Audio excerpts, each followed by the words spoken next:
My name is Harold Green. I'm 68 years old, and last November my own son told me to get out of the house I built with my bare hands. He didn't yell, he didn't even look me in the eye. He just said it like he was giving directions to a stranger. Dad, you're old and slowing down. This place should go to people who can actually use it. You need to move into a senior complex.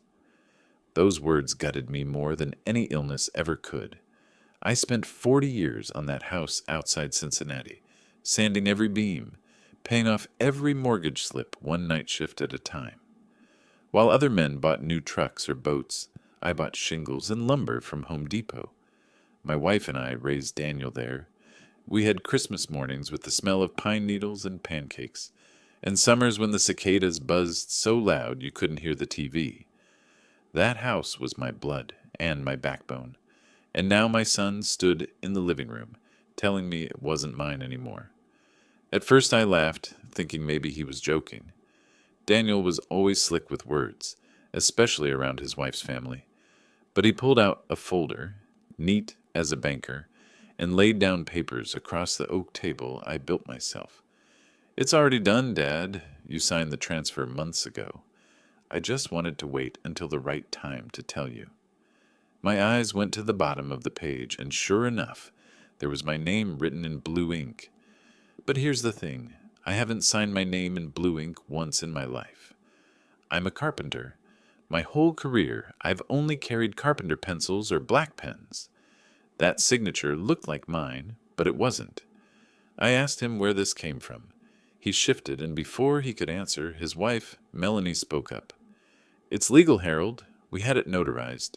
You agreed this house was too much for you." She said it so smoothly, like she'd rehearsed it. I turned to Daniel. He avoided my eyes. Then I noticed something else.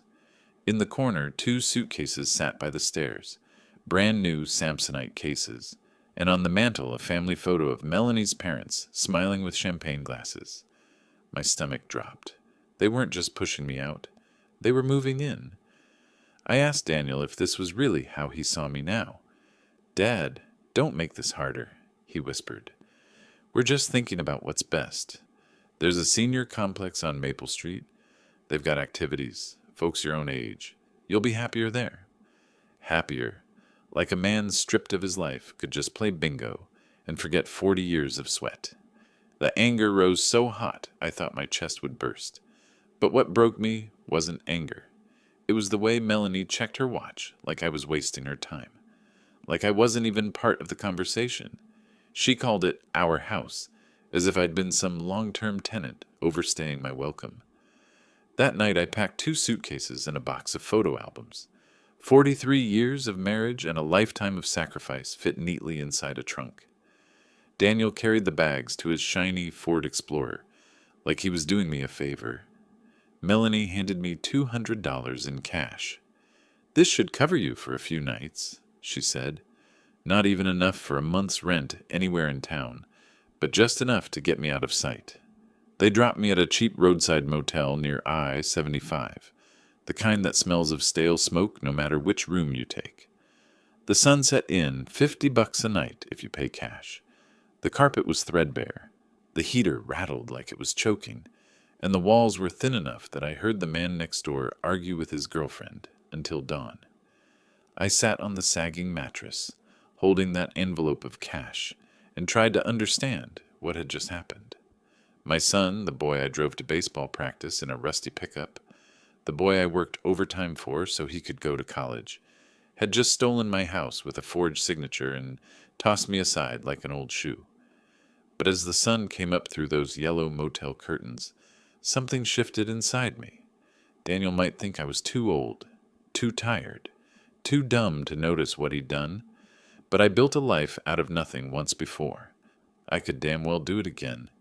And the one thing he didn't count on was that I remembered every document I ever signed with my wife, especially her will, and I was sure it didn't say what he thought it said. The next morning I folded those motel sheets tight, tucked the 200 in my pocket, and caught the city bus downtown. I wasn't heading to Maple Street Senior Complex. I was heading to see a lawyer. Because if Daniel thought the old man was just going to fade away quietly, he was about to learn what happens when the carpenter he underestimated decides to pick up his tools again. And that was the moment I realized maybe my son wasn't the only one who'd been keeping secrets. I didn't sleep much that first night at the Sunset Inn. The heater clanged every 20 minutes, and the neon sign outside flickered through the thin curtains like it was taunting me. But truthfully, it wasn't the noise or the light that kept me up. It was the memory of that blue ink signature. My name written like a stranger had worn my skin. By sunrise, I'd made up my mind. I caught the number 4 bus into downtown Cincinnati, clutching my old leather wallet where I'd stuffed the motel receipt and those so-called transfer papers Daniel had shoved at me. I still remembered the name of a lawyer whose office I'd laid hardwood floors for 15 years ago. Mr. Reynolds. He'd paid me in cash and complimented my craftsmanship. Back then I thought I'd never need a lawyer. But now, walking into that quiet office with oak panel walls, I felt like a man carrying both shame and hope in the same breath. Harold Green, I introduced myself at the front desk. The secretary looked me up and down, probably seeing the motel wrinkles in my clothes. I need to see Mr. Reynolds. It's about my son and my house. She must have caught something in my tone because 15 minutes later, I was sitting across from him. He was older now, silver hair, reading glasses sliding down his nose, but those sharp eyes were the same. "Harold, you've come at the right time," he said after scanning the forged deed. "This isn't just suspicious, it's criminal, and it doesn't match the last will your wife left." My chest tightened. I hadn't heard my late wife's name spoken in that office in years. Reynolds pulled out a thick folder, tapped a page, and read aloud. My wife had written it, clear as day. "The house stays with me until I pass. Only after my death would Daniel inherit, and even then, only if he treated me with respect. Otherwise, the property would transfer to the church, down on Main Street where she used to volunteer." I sat there stunned. I'd been so focused on surviving day to day after she passed that I'd forgotten about that clause. She'd known her son's arrogance. She'd wanted a safeguard. Reynolds leaned forward. "If Daniel forced you out with forged documents, he's not just breaking your trust. He's violating state law. But the bigger question is, what do you want to do about it?" I didn't answer right away. Part of me wanted to storm back to the house and drag him by the collar out of the front door. But another part of me, the part that had worked 40 years with patience and steady hands, knew revenge had to be done with precision. I told Reynolds I wasn't ready to involve the police yet. Not until I understood who helped Daniel pull this off. Because those notarized stamps on the paper were real. Someone at an actual office had vouched for that lie. Walking back to the bus stop, I stopped by a Starbucks for the first time in months. $5 for a cup of coffee felt like robbery, but the warmth steadied me. I sat there listening to students chatter about finals and businessmen talk about stocks, and I realized something. My own son thought I was too slow, too old, too dull to see through his scheme. That miscalculation would be my weapon. 2 days later, I made my first move. I called Daniel. "Son, I need to stop by and pick up some tools I left in the garage. Just a quick visit." He hesitated, but then agreed. When I walked into my own house, the air smelled of Melanie's perfume and takeout food. The framed photo of me and my wife that used to hang in the hall was gone, replaced with some abstract painting they must have bought online. Daniel stood stiff in the doorway. "Dad, don't make this harder." I kept my voice calm, just grabbing the toolbox. But I noticed something. On the counter sat a stack of glossy brochures for luxury condos downtown, and scribbled in the margin of one page was Melanie's handwriting. Equity plus quick sale equals profit. They weren't planning to live in my house. They were planning to flip it. I tucked that detail into my pocket like a nail ready to be hammered in. Here's where it gets interesting. While Daniel fumbled around pretending to look busy, I walked into the garage. My toolbox was exactly where I left it, but sitting beside it was a thick folder with the same notary's stamp I'd seen on the forged deed. Pages of financial documents, printouts of my retirement accounts, even photocopies of my driver's license. My stomach turned cold. They hadn't just stolen the house. They were digging into everything I owned. I picked up one page, slipped it under my jacket when Daniel's back was turned. Then I left with the toolbox in one hand and fury in the other. That night, in the motel, I laid the page flat under the yellow lamp. It was an application for refinancing the house, with my forged signature scrawled at the bottom. They weren't stopping at eviction. They were planning to drain the property, strip every bit of value, and leave me legally responsible when it collapsed. The next morning, I returned to Reynolds' office and handed him the page. He whistled low. "Harold, this isn't just fraud. This is premeditated theft.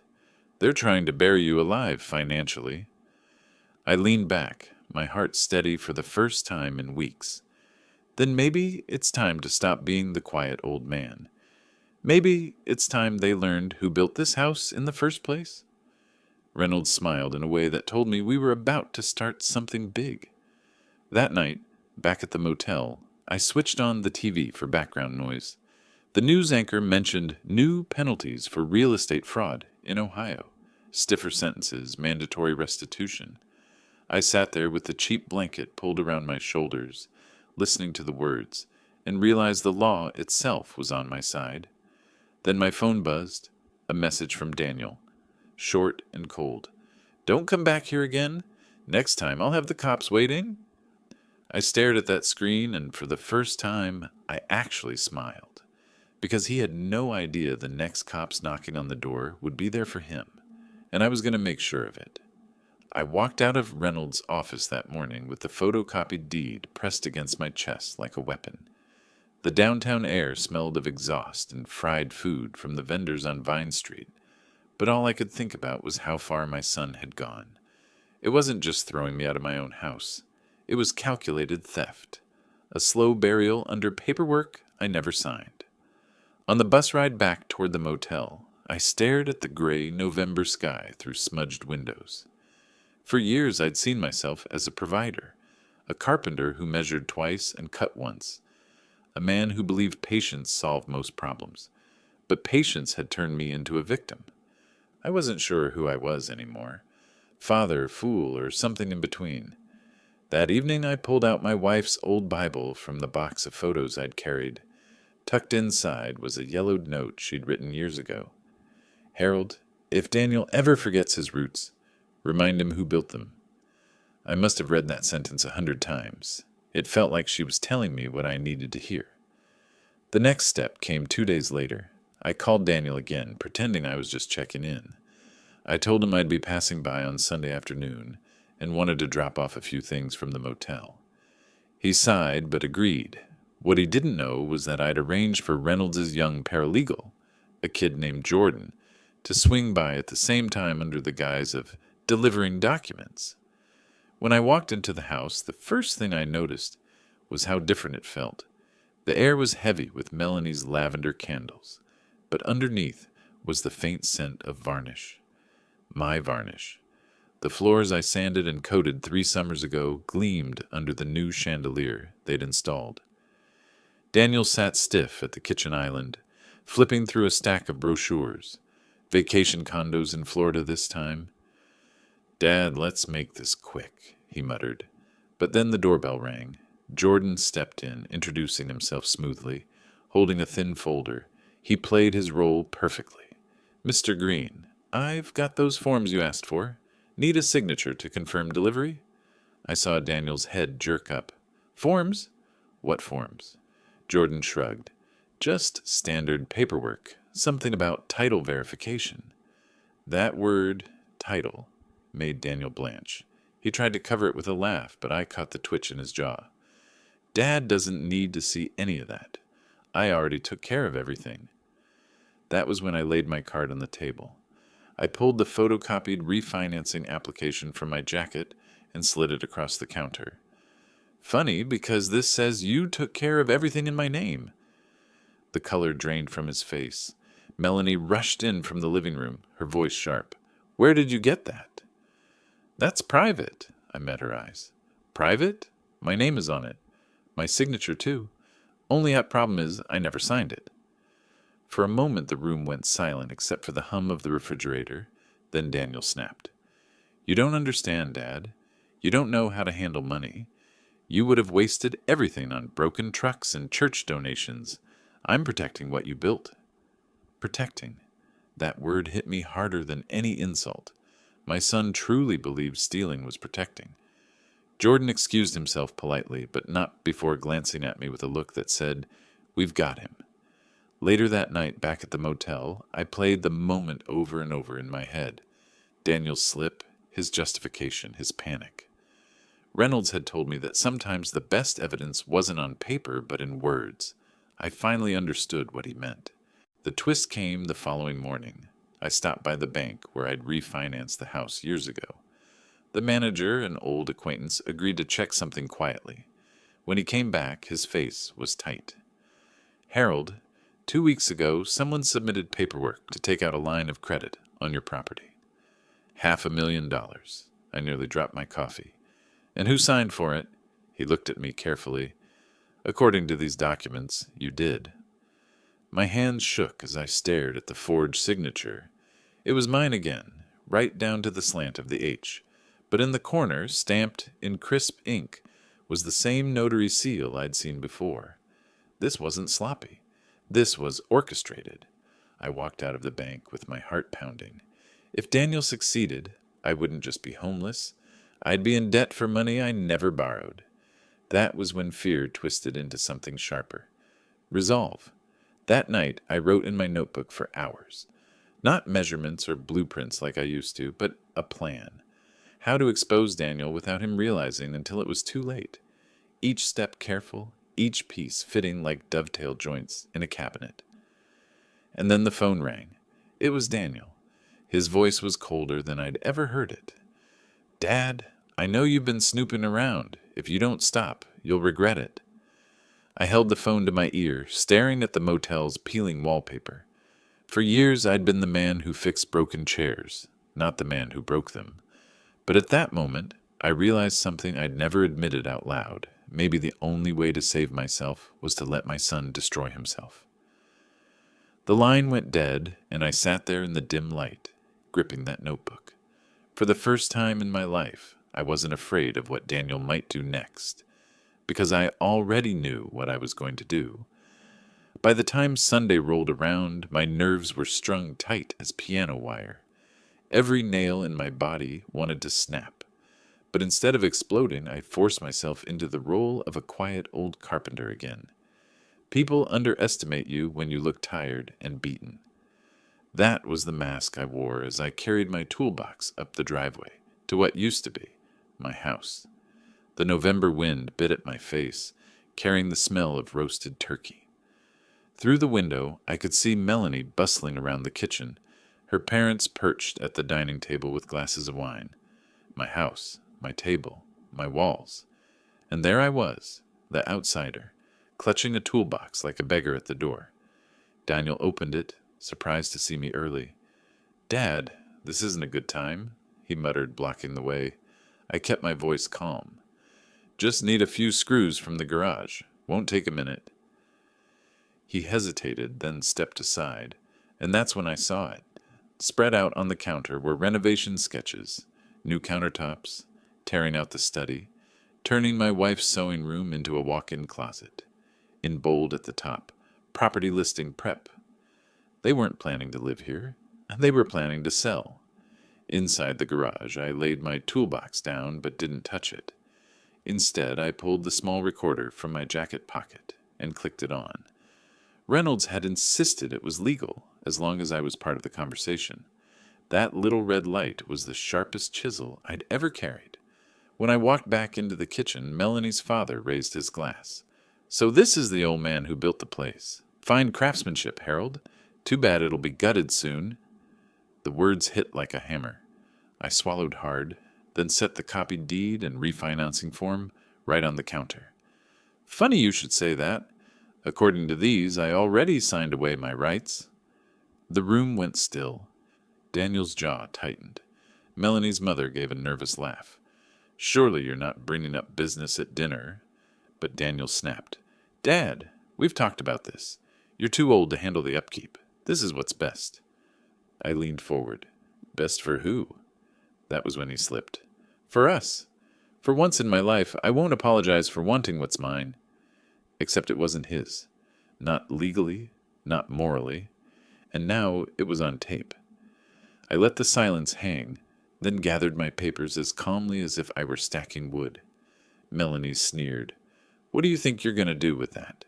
Nobody will believe you. You're just an old man living in a motel. I met her eyes. Maybe. Or maybe I'm the old man who still owns this house. Right then the front door opened, and in walked Jordan, the paralegal, carrying a folder. Perfect timing. He apologized for interrupting, said he needed Daniel's signature on a verification request. Daniel's face drained of color. He slammed the folder shut and hissed, Get out! But the damage was done. The notary's stamp on that folder matched the ones on the forged deed. Jordan saw it. I saw it. And the recorder heard every word. I picked up my toolbox and headed for the door. My heart was pounding so hard I thought it might crack my ribs. For the first time in weeks, though, the fear was gone. In its place was something sharper. Control. On the porch, I paused to catch my breath. Through the window, I heard Daniel shouting at Melanie, blaming her for being careless. She fired back about his temper. Their voices rose, sharp as knives cutting into each other. As I stepped into the cold night, my phone buzzed. It was Reynolds.